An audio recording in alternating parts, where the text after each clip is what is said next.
June 4వ తేదీని YCP వెన్నుపోటు దినంగా వ్యాఖ్యానించిన నేపథ్యంలో వైసీపీ అధినేత జగన్మోహన్ రెడ్డి అరాచక పాలనలో సామాన్య ప్రజలతో పాటు తన కుటుంబ సభ్యులకు సైతం జగన్ వెన్నుపోట్లు పొడిచారని, అటువంటి జగన్ కూటమి ప్రభుత్వంపై కనీసం విమర్శించే నైతిక అర్హత కూడా లేదని తెలియజేస్తూ ఏలూరులోని జెడ్పీ అతిథి గృహంలో దెందులూరు ఎమ్మెల్యే చింతమనేని ప్రభాకర్ మీడియా సమావేశాన్ని నిర్వహించారు.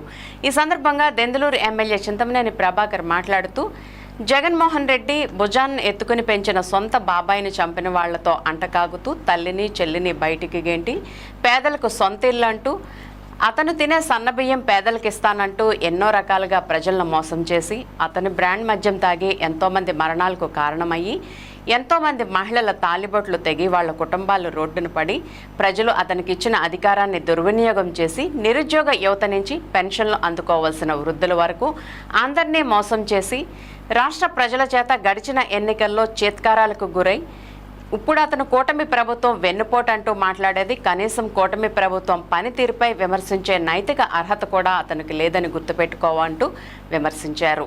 తాము అధికారంలోకి వచ్చిన మొదటి నెలలోపే సూపర్ 6లో భాగంగా 4000 పెన్షన్ పెంచి పెన్షన్దారులకు అందించామని, అదేవిధంగా కూటమి ప్రభుత్వం తొలి ఏడాది పాలనలో దాదాపు 70% పైగా హామీలు అమలు చేశామని దెందులూరు ఎమ్మెల్యే చింతమనేని ప్రభాకర్ తెలిపారు.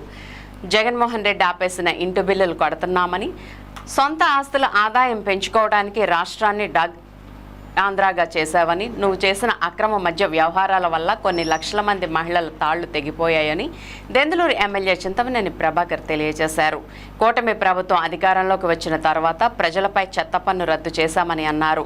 గత ప్రభుత్వం పన్ను వేసింది కానీ 83 లక్షల టన్నుల చెత్త తీయలేదని అన్నారు. సంక్షేమం అభివృద్ధి సమపాళల్లో చేస్తున్న నాయకుడు నారా చంద్రబాబు నాయుడని, అసలైన వెన్నుపోటుదారుడు జగన్మోహన్ రెడ్డిని వెన్నుపోటు అంటూ ధర్నాలు చేయడం దొంగ అన్నట్లుగా ఉందని, జగన్ ముఠా దుష్ప్రచారాలు తిప్పికొట్టి ప్రజలు అభివృద్ధి సంక్షేమాన్ని నిలబెట్టుకోవాలని ఎమ్మెల్యే చింతమనేని ప్రభాకర్ సూచించారు. ఈరోజు గౌరవ మాజీ ముఖ్యమంత్రి జగన్మోహన్ రెడ్డి గారికి ఈ రాష్ట్రంలో అనేక విషయాల మీద మాట్లాడాల్సినటువంటి వ్యక్తి అటువంటి ప్రజా సమస్యల గురించి కానీ ప్రజల గురించి కానీ పట్టించుకోకుండా నీ ప్యాలెస్లో నువ్వు ఉంటూ నీ కార్యకర్తలకి నీ నాయకులకి మనోధైర్యాన్ని నింపటం కోసం నువ్వు ఏదన్నా కార్యక్రమం చేస్తే ఒక మంచి కార్యక్రమం చేసి తద్వారా నువ్వు రాజకీయ లబ్ధిని ఆశించవచ్చేమో, కానీ ఇలాంటి వారికి నువ్వు మద్దతుగా నీ పార్టీ నువ్వు వెళ్ళి పరామర్శించడం అంటే ప్రజాస్వామ్యాన్ని నడి రోడ్డులో అపహాస్యం చేస్తున్నావు జగన్మోహన్ రెడ్డి గారు. ఒక్కసారి మనసుతో ఆలోచించు. అవసరం ఏమొచ్చిందని అడుగుతున్నావు.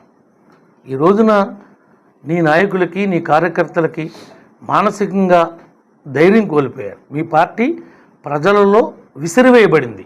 నీ పార్టీని ఈ రాష్ట్ర ప్రజలు బంగాళాఖాతంలో కలిపారు.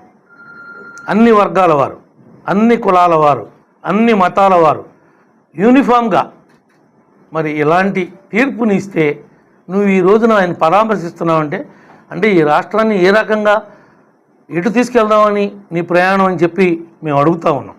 నువ్వు సమాధానం చెప్పాల్సినటువంటి అవసరం ఉంది. నీకేం అన్యాయం జరిగింది? నీ కార్యకర్తలకు ఎక్కడ అన్యాయం జరుగుతుంది? నీ నాయకులకి ఎక్కడ అన్యాయం జరుగుతుంది? తప్పు చేశారు కాబట్టే ఎవరైనా శిక్ష అనుభవించాలి. ఇవాళ కాకపోతే రేపైనా నిన్ను కూడా అరెస్ట్ చేయాల్సినటువంటి అవసరం ఉంది. ఎందుకనంటే మద్యం కుంభకోణం నీ యొక్క ఐఏఎస్ నీ దగ్గర ఈ రోజున ఇంటెలిజెన్స్ ఎక్స్ డీజీ జైల్లో ఉన్నాడంటే దానికి కారణం నువ్వు కాదా? నువ్వు వాళ్ళతో చేపించినటువంటి తప్పుల వల్ల వీళ్ళందరూ జైలు పాళ్ళు అవుతున్నారు. ఎన్ని న్యాయస్థానాలు కూడా ప్రతి ఒక్కరిని హెచ్చరిస్తూ ఉన్నాయి. అయినా సరే మీ పార్టీ నాయకులకు కానీ కార్యకర్తలకు కానీ ఇప్పటికి కూడా బరితెగిచ్చి వ్యవహరిస్తూ ఉన్నారు, మాట్లాడుతూ ఉన్నారు. సొంత నిన్ను ఎత్తుకు పెంచిన బాబాయే నువ్వు చంపించావని మేము చూడలేదు, మేము అంటలేదు.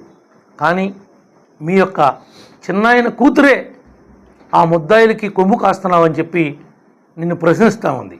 నీ తల్లి ప్రశ్నిస్తుంది, నీ చెల్లి ప్రశ్నిస్తుంది, వాళ్ళ మాటలకు సమాధానం చెప్పు. నువ్వు ఫస్ట్ వాళ్ళందరికీ ఆన్సర్ చేసిన తర్వాత నువ్వు మాట్లాడు. ఎవరైతే నీ బాబాయ్ మర్డర్ కేసులో ప్రధాన ముద్దాయిలుగా ఆరోపణలు ఎదుర్కొన్నటువంటి వారు ఉన్నారో వాళ్ళని నువ్వు ఈ రోజు నాటికి కూడా పార్టీ నుంచి సస్పెండ్ చేయకోకుండా నువ్వు వాళ్ళతో అంటగాగుతూ నీ బాబాయిని చంపిన వాళ్ళతోనే నువ్వు ప్రయాణం చేస్తున్నావు అంటే నిన్ను నమ్ముకున్న వాళ్ళకి నువ్వేం చేయగలుగుతావు అని కూడా ఈ రాష్ట్ర ప్రజలకి సందేహం కలుగుతూ ఉంది. నీకు ఇంకా రాదు ఆ అవకాశం. ఎందుకనంటే నీకు ఇచ్చిన అవకాశం చాలా గొప్ప అవకాశం. ఈ రాష్ట్ర ప్రజలు ఒక్కసారి అంటే ఒక్కసారి అనే మాట ఎంత ప్రమాదకరమో రాష్ట్ర ప్రజానీకానికి అర్థమయ్యేలాగా చేసావు నువ్వు. ఇంకా నువ్వు ప్రజాస్వామ్యంలో కొట్లాడే నైతిక అర్హత నీకు లేదు అని చెప్పి ఈ సందర్భంగా మేము తెలియజేస్తాం. కూడా నువ్వు ఇచ్చిన బిల్లు మేము కడుతున్నాం తప్ప మా కార్యకర్తలకి మా నాయకులకి ఇంకా మేము పాత బకాయిలు తీర్చలేకపోయాం.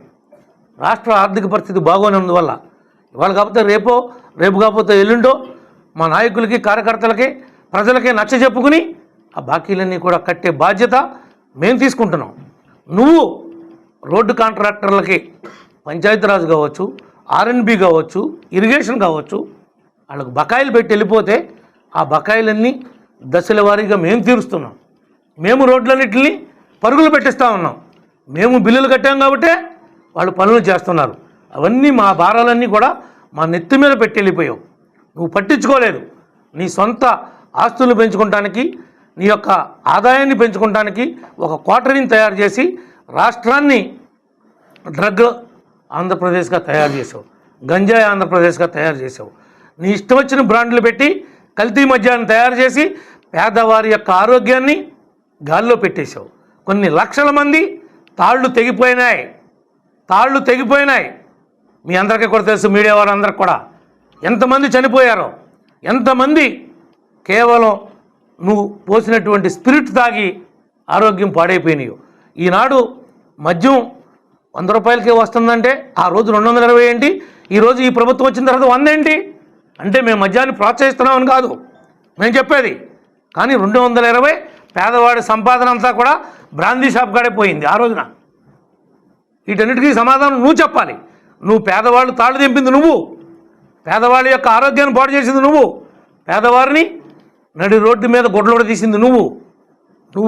కూటమిని విమర్శించేటువంటి హక్కు నీకు లేదు, రాదు అని చెప్పి ఈ సందర్భంగా మేము తెలియజేస్తా ఉన్నాం.